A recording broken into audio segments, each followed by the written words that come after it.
नमस्कार, मैं हूं संजय श्रीवास्तव और आप देख रहे हैं वीआईपी न्यूज के खास प्रोग्राम जनसदन में आप सभी का स्वागत है। आज महाशिवरात्रि है।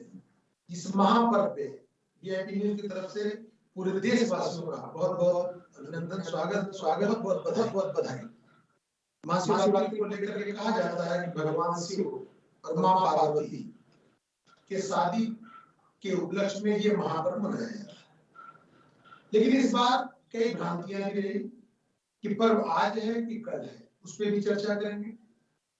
साथ में ये भी चर्चा करेंगे कि इस पर्व को कैसे मनाया जाता है, पूजा पाठ कैसे किया जाता है, मुहूर्त क्या है। इन सब चर्चाओं के लिए हमारे साथ सूर्य प्रकाश जोशी जी हैं। सूर्य प्रकाश जोशी जी, बहुत बहुत स्वागत है आपका। बहुत बहुत धन्यवाद। ज्योतिष आचार्य हैं और आप इनको अक्सर चैनलों पे देखते होंगे, वीआईपी न्यूज पे हम आपका स्वागत करते हैं। बहुत बहुत धन्यवाद। हमारे साथ कृष्णानंद जी हैं, भागवत की कथा करते हैं और कथा में इनके शब्दों में भागवत क्या पूरा, लोग कहते हैं ना कि जब भागवत कही जाए तो सुनने से ज्यादा समझने की जरूरत होती है, और उस बीच में जो भागवत करता है उसका करने का जो अंदाज होता है वह बताता है कि कितने तन्मयता से भागवत कर रहा है और कितने तन्मयता से लोग समझ रहे हैं। ये हमारे बीच में है कृष्णानंद जी। कृष्णानंद जी, बहुत बहुत स्वागत है आपका। आचार्य नेहा गौड़ जी हैं जो आपको बताएंगी कि किस मुहूर्त में कैसे पूजा पाठ किया जाता है। नेहा गौड़ जी, आपका भी बहुत बहुत स्वागत है।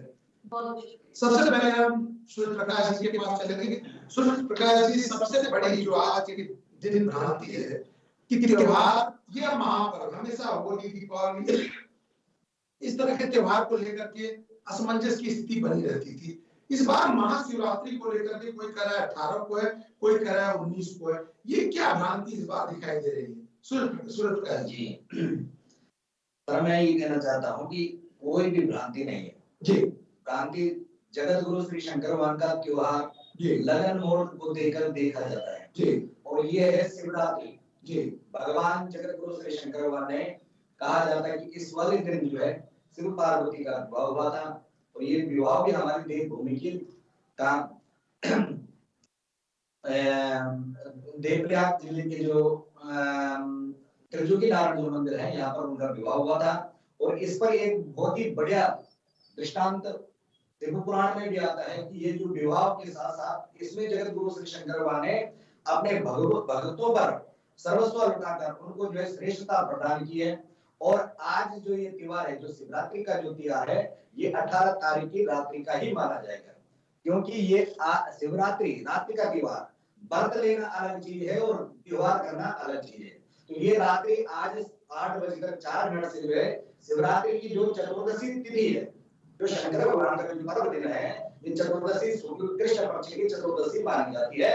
ये चतुर्दशी हमारी रात को 8:04 से प्रारंभ हो रही है और कल 19 तारीख को जो है 4:37 PM शाम की बेला तक जा रही है। लेकिन रात्रि का पर्व होने से 18 तारीख की रात्रि का आज मैं आपके पास लौटूंगा, ये जानूंगा कि व्रत कब रहेंगे और पूजा पाठ का मुहूर्त क्या है। हम चलते हैं कृष्णानंद जी के पास। कृष्णानंद जी, आप भागवत की कथा करते हैं, भगवान शिव का आज विवाह का दिन है, तो एक भागवत के कथा को और शिव पुराण में हम लोग सुनते हैं, तो उसमें भी शिव की जो महिमा कही जाती है, बताई जाती है, लोग जब समझते हैं तो शिव पुराण में भी आज का दिन बड़ा महत्व रखता है। तो इसे कैसे हम अपनी जनता तक पहुंचाना चाहेंगे? किशन जी। जी नमस्कार। देखिए, अलग अलग पुराणों के आधार पर जी अलग अलग चीजें हैं, अलग अलग दृष्टांत है, अलग अलग विषय है। लेकिन जहां तक शिव पुराण और भागवत के माध्यम से एक समय देवताओं का यज्ञ चल रहा था, तो उस यज्ञ में जो दक्ष था, दक्ष महापर्व, तो सारे देवता जो थे, ब्रह्मा जी और भगवान विष्णु, इंद्र आदि जो देवता थे, वो सब दक्ष के सत्कार के लिए खड़े हो गए। लेकिन वहां पर भगवान शंकर खड़े नहीं हुए। अच्छा। तो जब भगवान शंकर खड़े नहीं हुए तो उसका कारण और भी कुछ था, लेकिन जो दक्ष था, तो दक्ष ने वहां पर अपना अपमान समझा कि भाई भगवान जो शंकर है वो मेरे सरकार के लिए खड़ा नहीं था। तो वहां से उसी समय से उसने दक्ष ने भगवान से द्वेष भाव प्रारंभ कर दिया। जब द्वेष भाव प्रारंभ हुआ तो उस द्वेष के कारण से दक्ष ने एक यज्ञ कनखल में प्रजापति सब का एक यज्ञ प्रारंभ किया। उस यज्ञ में सभी देवताओं को बुलाया, ब्रह्मा जी को, विष्णु को और इंद्र को, आदि सभी देवताओं को, देवांगनाओं को बुलाया, लेकिन भगवान शंकर का कोई उस यज्ञ में कोई न्योता नहीं था, निमंत्रण नहीं था। अब जैसे देवांगनाएं और देवता आकाश मार्ग से उस यज्ञ में जा रहे थे, तो वहां पर वो आपस में बातें कर रहे थे, भाई कहाँ जा रहे हैं आज, दक्ष ने बहुत बड़ा विराट यज्ञ किया है और उस यज्ञ में हम जा रहे हैं। तो जैसे माँ सती के पावन में सब सुनाई दी, पिताजी यहाँ ये हो रहा, तो उस तुरंत भगवान शंकर के पास गई और शंकर भगवान से कहने लगे कि आपके ससुर ने यहाँ पर अपना रिश्ता नहीं जोड़ा है दक्ष से। बोले भगवान शंकर का, माता नहीं बहुत चचो होती ना, तो भगवान शंकर का रिश्ता जोड़ दिया, भाई आपके ससुर जी ने बहुत बड़ा विराट यज्ञ किया है और आपको भी चलना है। बोले भगवान शंकर जी, शंकर भगवान तो नाम ही माने हो, भोलेनाथ जिनका नाम, मुस्कुराने लगे। सही बोले बिना बुलाए जाना वहां पर उचित नहीं है, वहां पर भलाई नहीं है जहाँ पर कोई निमंत्रण नहीं है। बहुत समझाया माँ सती को, लेकिन माताएं कहाँ मानती हैं किसी की भी, उनको जो करना होता है वो कर ही देते हैं। बोले कई बार सती माँ बाहर आई, कई बार अंदर गई और बाद में भगवान शंकर समझ गए अब जो है सती मानने वाली नहीं, और भगवान शंकर ने एक दो गण तैयार किए और माँ सती को उस यज्ञ में जाने के लिए आज्ञा दे दी। तो जैसे वो यज्ञ में माँ सती पहुंचे, तो सती जब पहुंची वहां पर तो किसी ने भी माँ सती का सत्कार नहीं किया और कुशल क्षेम नहीं पूछी। अब वो तो वहां तक तो ठीक था, लेकिन जैसे ही माँ सती ने देखा यहाँ पर सभी देवताओं के लिए निमंत्रण है, सभी देवताओं के लिए मंत्रोच्चार हो रहा है, यज्ञ हो रहा है, लेकिन मेरे जो पति हैं शंकर भगवान के लिए कोई ना निमंत्रण है ना कोई स्थान है। तो वैसे ही माँ सती क्रोधित हो गई। जैसे क्रोधित हुई तो माँ सती वहीं पे उस यज्ञ कुंड में समाधि ले ली और वहीं पे माँ सती का शरीर समाप्त हो गया। जो नंदी भृंगी आदि भगवान के गण थे उन्होंने इस यज्ञ को नष्ट करना प्रारंभ कर दिया। तो वहां पर भगवान शंकर के गणों पर जैसे मार पड़ने लगी, तो भगवान शंकर को जैसे ही पता लगा तो भगवान शंकर वहां से सीधा चले गए उस यज्ञ में। वहां यज्ञ में जैसे आए तो भगवान ने जो माँ सती का जो शरीर था, जो देह था, मृत शरीर था, उसको उठाया और वहीं से प्रारंभ कर दिया भगवान शंकर ने तांडव करने लगे। तो वो जो जिस दिन भगवान शंकर ने तांडव किया वो कृष्ण फाल्गुन मास की कृष्ण पक्ष की चतुर्दशी, तो उस तिथि को इस हिसाब से भी माना जाता है कि भगवान शंकर ने तांडव किया। और दूसरे हिसाब से यह है कि भगवान फिर माँ सती ने हिमांचल और माँ मैना के गर्भ से पार्वती जन्म लिया और कई वर्षों तक तपस्या की और फिर भगवान शंकर का वरण किया। और उसी दिन जो है शिवरात्रि का प्रारंभ, शिवरात्रि व्रत मनाया जाता है। यही जरूरी है जानना दर्शकों को, क्योंकि दर्शक केवल एक पक्ष समझ पाते हैं, एक पक्ष जान पाते हैं। श्रद्धालु है तो श्रद्धा में केवल वही पक्ष देखते हैं जो उन्हें दिखाया है, लेकिन आपने जो दूसरा पक्ष दिखाया ये बड़ा महत्वपूर्ण था। हम न्यायगौड़ जी के पास चले। न्यायगौड़ जी, जैसा भी आपने सुना होगा सूर्य प्रकाश जी ने कहा कि आज 8 बजे मुहूर्त लगेगा, कल तक चलेगा, लेकिन आज दिन में भी पूजा पाठ चल रहा है, इसे कैसे देखा जाए और क्या माना जाए? हाँ जी, आज दिन में भी पूजा चल रही है, लेकिन बात ये है कि शिवरात्रि का जो पर्व है वो रात ही को मनाया जाता है, लेकिन हर कोई रात को पॉसिबल नहीं है कि रात को जाके या रात में जाके जप करे या तप करे या पूजा करे। तो जैसे जिनको मौका मिल रहा है वो सुबह से लगे हुए, सुबह से मंदिरों में आवाजाही जारी है, क्योंकि शिवरात्रि है। तो उसकी जो तिथियां बताई गई है, शुभ चिन्ह जो बताए गए, वो सुबह से भी लगे हुए। ऐसा नहीं है सिर्फ पूजा की जो खास विशेष जो पूजा है शिवरात्रि की वो रात्रि को ही करना चाहिए, लेकिन मंदिर तो हम कभी भी जा सकते हैं। इसलिए लोगों को आपने देखा होगा ताका लगा हुआ है, सुबह 5 बजे से लेकर लोग बहुत लंबी लंबी लाइनों में लगे और साथ में शिवरात्रि भी मना रहे, कुछ उपाय भी कर रहे, कुछ लोग बहुत सारी चीजें भी कर रहे हैं शिव पार्वती को मनाने के लिए या उनको बधाई देने के लिए या मंदिर में जाने के लिए। इस वजह से आपने देखा होगा कि सुबह से लगा है, लेकिन मेन जो पूजा का जो शुभ मुहूर्त है वो रात ही को ही। मैं आपके पास लौटूंगा और जानूंगा कि बेलपत्री का क्या महत्व होता है, बैल का क्या महत्व होता है, धतूरे का क्या महत्व होता है। ये पूजा पाठ की ये चीजें आज बड़ी मायने रखती हैं और बड़ा इनका महत्व होता है। हम सूरज जोशी जी की बात करते हैं। सूरज जोशी जी भगवान शिव को लेकर के उत्तराखंड का बड़ा नजदीकी और बड़ा अपनापन है। कहते हैं कि ये आज ही के दिन जो 12 ज्योतिर्लिंग है उनका भी प्राकट्य दिवस माना जाता है। और एक ज्योतिर्लिंग हम लोग सौभाग्यशाली है कि हमारे प्रदेश में है। और इसके साथ साथ आपने जो महत्वपूर्ण विषय और बताया कि आज ही के दिन जो विवाह का एक बात है वह भी हमारे उत्तराखंड में ही हुआ था। इस महत्वपूर्ण दिन में इस प्रदेश में जैसा आप कर रहे हैं जो हमारे ज्योतिर्लिंग है उनका क्या मतलब है? हमारे देवभूमि में जो है 12 ज्योतिर्लिंग में से एक 11 ज्योतिर्लिंग है जी। कंठे यस्य विराजते गगनम गंगा जलमस्तके। भगवान जगत गुरु श्री शंकर भगवान की स्तुति करते हुए हम लोग प्रार्थना करते हैं कि कंठे यस्य विराज, जिसके कंठ में विश्व इत्यादि समाया हुआ है और वो जो है हर किसी की समस्या को सोल्व करने वाले जगत गुरु श्री शंकर भगवान हमारे देवभूमि में जो है केदारनाथ में विराजमान है। और हम लोगों की भावना भगवान जगत गुरु श्री शंकर भगवान के प्रति इतनी श्रेष्ठ और उत्तम भावना है कि हम जो भी शुभ काम करते हैं तो भगवान केदारेश्वर और देवभूमि के जो रक्षक क्षेत्र के देवता है बद्रिकाश्रम भगवान बद्रीनाथ जी, उनका स्मरण करके ही सर्वश्रेष्ठ काम को सर्व पहले जो है भगवान की पूजन करते हैं ताकि हमारे जो देवभूमि है जिनके वास्ते भूमि को देवभूमि नाम दिया गया है उनकी श्रेष्ठता से हर किसी के बिगड़े हुए काम वो श्रेष्ठ हो और जगत गुरु श्री शंकर भगवान के सदैव उन पर कृपा बनी रहे। इस वजह से हम लोग जो है अक्सर देवभूमि में रह करके इन तीर्थ स्थानों का स्मरण सर्वप्रथम करते हैं ताकि सबका सत्कार सबका श्रेष्ठता प्रदान हो। ऐसा ही हम लोग सोचते हैं।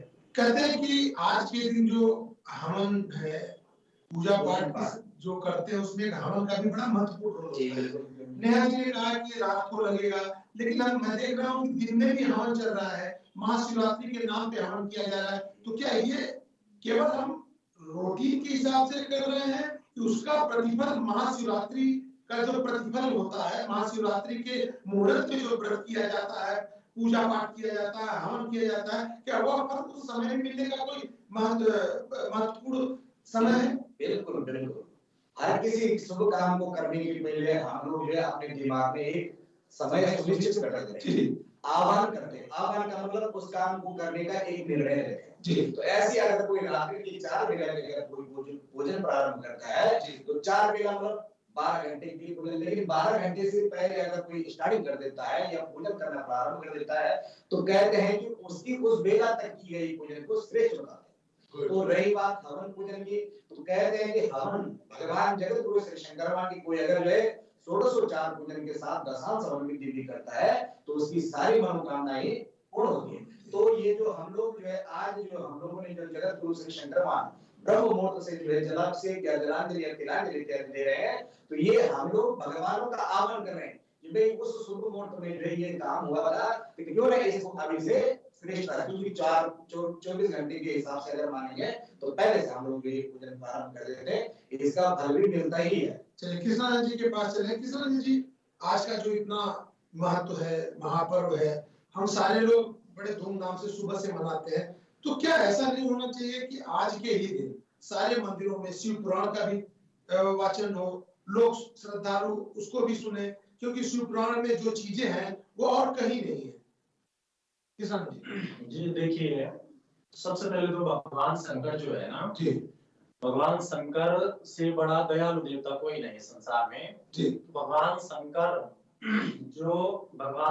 कल्याणकारक देवता में बताए गए जी। भगवान शंकर की आराधना करने से व्यक्ति का कल्याण हो जाता है। तो शिवपुराण तो ऐसा कि शिवपुराण को आप देखो, विशेष पर्व भी होते हैं, जैसे आज शिवरात्रि का पर्व है, बहुत अन्य बड़े बड़े मंदिरों में चलते हैं जो शिवरात्रि का 11 दिन का जो कथा का नियमावली है, विधान है, तो उसमें 11 दिन तक लोग बहुत जगहों में चलती है कथा 11 दिन तक। शिव पुराण की। जी जी और करना चाहिए, हर व्यक्ति को करना चाहिए और अधिक से अधिक शिव पुराण क्या अन्य पुराणों की भी, हर पुराण की कथा श्रवण करनी चाहिए, जिससे भगवान शंकर देवभूमि के लिए, तो देखिए देवभूमि में भगवान शंकर का वास है। जी जी पहले जब हमारे गढ़वाल परंपरा में एक विषय था, वो सबको जब नमस्कार करते थे तो पहले सबसे पहले लोग क्या कहते थे, शिवमान्य। अच्छा शिवमान्य एक भाषा थी हमारे यहाँ। अच्छा जो पुराने लोग थे, पूर्वज लोग, जी जी वो सबसे पहले जैसे किसी को मिलते थे तो वो क्या कहते थे, शिवमान्य। या इस प्रकार की भाषा थी। तो मतलब इसका अर्थ है कि शिव मान्य, इस भूमि में हम शिव को मानते हैं। तो यह देवभूमि उत्तराखंड है और ये भगवान शंकर की भूमि है। कण कण में यहाँ शंकर है, भगवान शंकर हर कण में यहाँ पर है। इसलिए पहले तो प्रत्येक जीव को, प्रत्येक प्राणी को भगवान शंकर की आराधना करनी चाहिए। और देखो भगवान शंकर की आराधना तो भगवान श्री राम ने भी की। और जहाँ भगवान श्री राम कहते हैं मेरे इष्ट राम, तभी तो कहा जाता है देवों को देव महादेव। ये देव महादेव भगवान शंकर राम को इष्ट मानते हैं और भगवान राम श्री शंकर जी को इष्ट मानते हैं। इसलिए जो है भगवान शंकर का ही भजन करना चाहिए, पूजन करना चाहिए, यजन करना चाहिए। और विशेष पर्व पर, इस शिवरात्रि के पर्व पर भगवान शंकर को षोडशोपचार पूजन करना चाहिए, महाअभिषेक करना चाहिए। जितना भी आपसे उपचार हो सकता है भगवान शंकर की आराधना करना। मैं आपके पास आऊंगा और जानूंगा कि जो रुद्राभिषेक होता है, महाअभिषेक होता है, इसकी क्या प्रतिफल होते हैं, इसका क्या महत्व है। नया गौर जी, जैसे भी आपसे मैंने पूछा है कि धतूरा, बेर, बेल का बेलपत्र, इनका क्या महत्व है। ये भगवान शिव का प्रिय माना जाए या ये माना जाए कि जैसे कहा जाता है कि गणेश जी को लड्डू बहुत प्रिय है, या ये इनका क्या महत्व है। ये बात सच है कि जो बेल पत्र है वो शिव शंकर को बहुत अति प्रिय है। कहते हैं कि अगर हम कुछ नहीं चढ़ा सकते या उपाय नहीं कर सकते तो महादेव सिर्फ बेल पत्र में ही खुश हो जाते हैं। उनके लिए बहुत बड़ी यज्ञ या पूजा जो नहीं है, सामर्थ्य नहीं है करने की, वो बेल पत्र ही चढ़ाएंगे, उसमें शिव जी खुश भी हो जाते हैं और साथ ही में उनको प्रिय भी है। अच्छा, और बेल का ये जो धतूरा है, इसका क्या मतलब होता है, इसको चढ़ाने से क्या फायदा होगा। जैसे कहते हैं कि आज के दिन बड़ा मानने लगते हैं ये सारी चीजें। आप जैसे तो सभी को पता है शिव शंकर ने जो कंठ में अपने जो जहर को रोक रखा था, जो लोगों की भलाई के लिए सभी देवी देवता और जितने भी जीव जंतु सभी की भलाई के लिए उन्होंने जहर पिया था, तो उन्होंने कंठ में उनको समाये रखा था। तो उनका मतलब है कि जितनी भी नेगेटिविटी है हमारे आसपास, जितनी भी नेगेटिविटी है, आप उसे चढ़ाने से उससे निजात पाते हो, इसलिए धतूरे को चढ़ाया जाता है। आप आचार्य हैं तो आज का दिन क्या, जैसे कहते हैं ना कि कुछ जो बहुत सी चीजें पूजा पाठ के साथ साथ और भी चीजें होती हैं, जो रात्रि की पूजा होती है, जो आज के दिन वर्ण धारण करते हैं, अंगूठी धारण करते हैं, उसका भी कुछ महत्व होता है मैडम। हाँ, जैसे पूजा पाठ करनी है, जो यज्ञ कर सकते हैं, पूजा कर सकते हैं, उपाय कर सकते हैं। कुछ लोग आज के दिन रुद्राक्ष का बहुत मान्यता मानी गई है कि रुद्राक्ष को धारण करना चाहिए। तो आज के दिन सबसे जो सही जो है जो धारण करने का वो रुद्राक्ष होता है। रुद्राक्ष को सही तरीके से जागृत करके आज के दिन ही रुद्राक्ष जागृत होता है। उसका बहुत सरल तरीका होता है कि गाय की कच्चे दूध में थोड़ा सा पानी और थोड़ा सा गंगा जल डाल के शिव मंत्र का जितना आप जप कर सकते हो उसे करने के बाद आज के दिन शुभ मुहूर्त में, जैसे रात्रि के समय पे जो मुहूर्त चल रहा है उसमें अगर धारण कर दे तो वो लाभ भी देता है, वो जागृत भी होता है। सूरज जोशी जी, कई चीजें हैं भाई, हमारी देवभूमि है और देवभूमि में महाशिवरात्रि का पर्व बड़े धूमधाम से मनाया भी जाता है। सुबह से हम लोग देख रहे हैं कि पूजा अर्चना हो रही है, सब कुछ हो रही है। तो ये जो रात दिन में जो पूजा अर्चना हो रही है, परिवार के लोग कर रहे हैं, तो क्या रात को ये माना जाए केवल धर्म गुरुओं के लिए है, जो कर्मकांडी है उनके लिए है, क्या कि हर परिवार का आदमी, हम जैसे आमजन भी रात को पूजा कर सकते हैं? नहीं, थोड़ा सा हमारे दर्शक को बताइएगा, क्योंकि रात में हमारी समस्या 8 बजे कुछ मिनट पे शुरू होगा तो उसका फायदा वो भी ले। रात्रि की पूजन सर्वश्रेष्ठ मानी जाती है। भगवान जगत गुरु श्री शंकर भगवान की 4 पहर की पूजन का विशेष महत्व है जी। 4 पहर एक जैसे चतुर्दशी लगती है उस समय करना मुहूर्त माना जाता है जी। फिर जो है रात 4 घंटे बाद का, फिर ऐसे 4 घंटे के 4 पहर में 12 घंटे में 4 बार की पूजन का विधान। दाम्पत्य जीवन, गृहस्थ जीवन हम लोगों का गृहस्थ जीवन है, गृहस्थ जीवन में आसमर्थ जवान हो जाता है, स्त्री वर्ग ज्यादा। अच्छा, क्योंकि जगत गुरु श्री शंकर भगवान की ज्यादा जो है आस्थावान स्त्री वर्ग ज्यादा मान जाती है, क्योंकि भगवान जगत गुरु की शंकर भगवान की जब पूजन स्त्री करती है तो कहती है कि ब्रह्म मुहूर्त में शुभ समय लगने से पहले जो है अगर हम इनकी बात षोडशोपचार पूजन कर देते हैं तो उनके परिवार का कल्याण होगा। इसलिए जो है अगर कोई दाम्पत्य जीवन में ब्रह्म मुहूर्त में भी पूजन कर लेता तो उसका फल भी वही लगेगा। लेकिन जगत गुरु श्री शंकर भगवान की जो षोडशोपचार पूजन होती है, जिनको जो शंकर भगवान की जो षोडशोपचार पूजन का जो विधान है वो 4 पहलुओं का विशेष बताया जाता है। दाम्पत्य जीवन में पहले कर देता है कोई दिक्कत नहीं, लेकिन कर्म किस भाव से किया भगवान की जो पूजन करा कि भगवान मैं असमर्थ हूं आपकी पूजन करने में, इसके वास्ते मैं पहले ही करूंगा आवन करना आप जो मेरे परिवार की समृद्धि बना के रखें, इसके वास्ते मैं दाम्पत्य जीवन में स्त्री लोग पहले कर देती है। किशन जी, आप भागवत करते हैं, कथा देखते, जैसे आज का दिन है, कोई ऐसा तंत्र है या मंत्र है या श्लोक है जिसे जो दाम्पत्य जीवन वाले हैं वो उसका स्मरण करें, उसका मतलब उच्चारण करें, जो आज के दिन में प्रतिफल दे, कुछ ऐसे है? देखिए, भगवान शंकर का तो जो लोग विज्ञ हैं, जिनको जानकारी है मंत्रों की जी, वहाँ उनके लिए तो बहुत सारे मंत्र है, जैसे दियावानाम जाम एक सुदर्निम श्रीवादनम गुरुवारकमि वंदनाम मृत्युर्मुक्षीयमामृता। इस मंत्र का इसे मृत्युंजय मंत्र कहा जाता है। तो इस मंत्र का जितना भी हो सके 108 बार, 1008 बार या लक्ष्य का एक लक्ष्य बना दो, तो जितना हो सकता है इस दिन विशेष पर्व पर भगवान शंकर के लिए इस मंत्र का जाप करना चाहिए। यदि जिसको यह मंत्र नहीं आता है वह पंचाक्षर मंत्र का जप भी कर सकता है, ओम नमः शिवाय या ओम नमो भगवते रुद्राय, इस मंत्र का भी जाप कर सकता है, यह भी उसके लिए कल्याणकारक हो सकता है। और भी कोई ऐसा सरल मंत्र हो जिसे दाम्पत्य जीवन में रहने वाले हम जैसे लोग, हमारे दर्शक जो संस्कृति नहीं जानते, जो आम जन की भाषा जानते हैं, वो उसका उच्चारण करें ओम नमः शिवाय के साथ, जैसे आपने महामृत्युंजय की बात की, इन दोनों के साथ साथ कोई ऐसा भी है, क्योंकि महामृत्युंजय जाप के लिए कहा जाता है कि उच्चारण बहुत सटीक होना चाहिए, सही होना चाहिए। तो महामृत्युंजय का जाप तो हो गया, लेकिन जो ओम नमः शिवाय की तरफ से कुछ और भी ऐसा है? जी देखिए, भगवान शंकर के लिए या सभी देवताओं के लिए सबसे पहले क्या आया है कि भाव जगत आदमी का प्रबल होना चाहिए। जो भाव है हमारा जी, उसके लिए देखो, आप मंत्र चाहे कितना भी बोल लें, आप तंत्र चाहे कितना भी कर ले, बस वो आप चाहे कितना भी चढ़ा ले, लेकिन यदि आपका भाव नहीं है तो सब व्यर्थ है। इसलिए सबसे पहले जिस व्यक्ति को कुछ भी आता है उसको भाव प्रकट करना पड़ेगा। भगवान के सामने भाव बिल्कुल भाव विभोर होना चाहिए और उसके लिए वही कल्याणकारक है। कहा जाता है मानो तो देव नहीं तो पत्थर।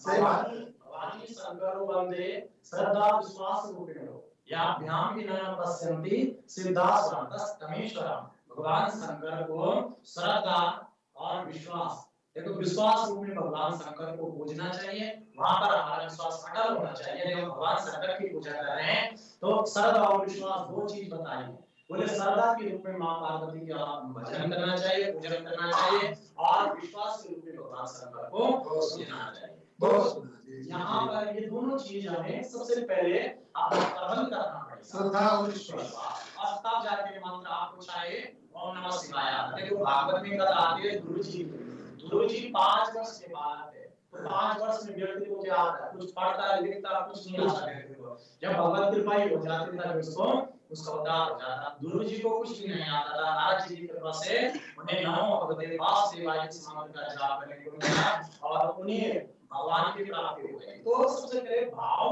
व्यक्ति का पवित्र होना चाहिए। बहुत सुंदर बात। न्यायगौड़ जी, ओम का बड़ा महत्व है। आज क्या हर आदमी के जीवन में, सनातनी अगर है, हिंदू है, तो उसके लिए ओम का बड़ा महत्व है। तो इस ओम का विस्तृत रूप या आज के दिन भगवान शिव से ही जुड़ा हुआ है, इसको जरा समझाएंगे आप हमारे दर्शकों को? ओम देखो, सभी आपने देखा होगा, सभी जगह जब भी हम कोई मंत्र शुरू करते हैं, चाहे छोटा हो चाहे बड़ा हो, उसमें ओम आता है। ओम में जितने सारे जो मंत्र हैं उनका एक तरीके से कहे तो निचोड़ सा होता है। हर एक उसमें जो साउंड होती है, ध्वनि होती है, आपने देखा होगा आकाश में कई बार लोग बोलते हैं कि आकाश की जो ध्वनि होती है उसके अंदर भी ओम का आता है। तो इससे इतना पावरफुल ये मंत्र है जितना कि हम सोच भी नहीं सकते कि इसमें इतने सारे मंत्रों का का मिश्रण है, इसलिए ये ओम मंत्र का उच्चारण किया जाता है। ठीक है, बहुत सुंदर। सूर्य जोशी जी, एक तो बड़ी अच्छी चीज हमारे दर्शकों तक जा रही है जो उनको नहीं जानकारी थी। एक महत्वपूर्ण ये भी हम जानना चाहेंगे कि आज विशेष तरह से हम लोग भी फोकस करते हैं भगवान शिव पे। माता पार्वती का भी कुछ उच्चारण या कोई ऐसा मंत्र है जो आज जाप करना चाहिए, क्योंकि अगर एक नॉर्मल भाषा में कहा जाए तो आज भगवान शिव और माँ पार्वती के शादी को हम लोग मनाते हैं, सेलिब्रेट करते हैं। तो ऐसे में भगवान शिव के लिए जो सारी चीजें हैं, माँ पार्वती के लिए क्या है, सरल भाषा में हमारे दर्शकों को जानना है। जहाँ पर शंकर भगवान की पूजन बिना माँ पार्वती की पूजन की हुए अधूरी है। ठीक है। जब भी हम शंकर भगवान के शिवालय देवालय में जाते हैं तो वहां पर शंकर भगवान की पूजन बाद में होती है, पहले शंकर भगवान के गणों के साथ माँ पार्वती की पूजन होती है।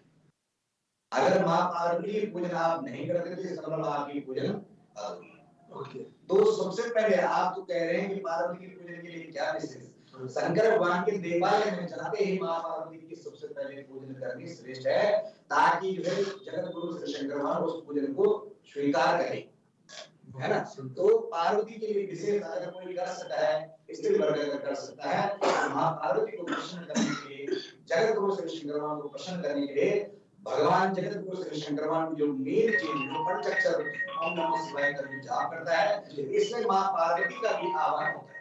जी जी, इसलिए है ओम नमः शिवाय का ही, जिनको मंत्रों का उच्चारण का जो है शुद्ध ज्ञान नहीं है, वो ओम नमः शिवाय के लिए माँ पार्वती की भी पूजन करें, जगत गुरु श्री शंकर भगवान की पूजन करें, और साथ में है जो शंकर भगवान की गण इत्यादि हैं उनका भी आह्वान भी साथ में किया जाता है। चलिए, बहुत अच्छा है, हमारे दर्शकों को बहुत सी जानकारियां मिली। हम धन्यवाद देंगे सूरज जोशी जी का, धन्यवाद देंगे कृष्णानंद जी का, धन्यवाद देंगे नेहा गौड़ जी का। देवभूमि उत्तराखंड, पहचान देवों से है, देवों को देव महादेव, महादेव इस भूमि पर अपनी कृपा करते हैं। और आज आपको भी पता चला होगा, एक ज्योतिर्लिंग तो है, तो सबको पता है, लेकिन ये भी पता आपको है कि भगवान शिव की जो माँ पार्वती के साथ विवाह हुआ वह इसी भूमि पे हुआ। इसलिए इस भूमि से सारे उत्तराखंड वासियों की तरफ से हमारे वीआईपी न्यूज चैनल के सभी दर्शकों को महाशिवरात्रि की बहुत बहुत बधाई। धन्यवाद देते रहिए वीआईपी न्यूज।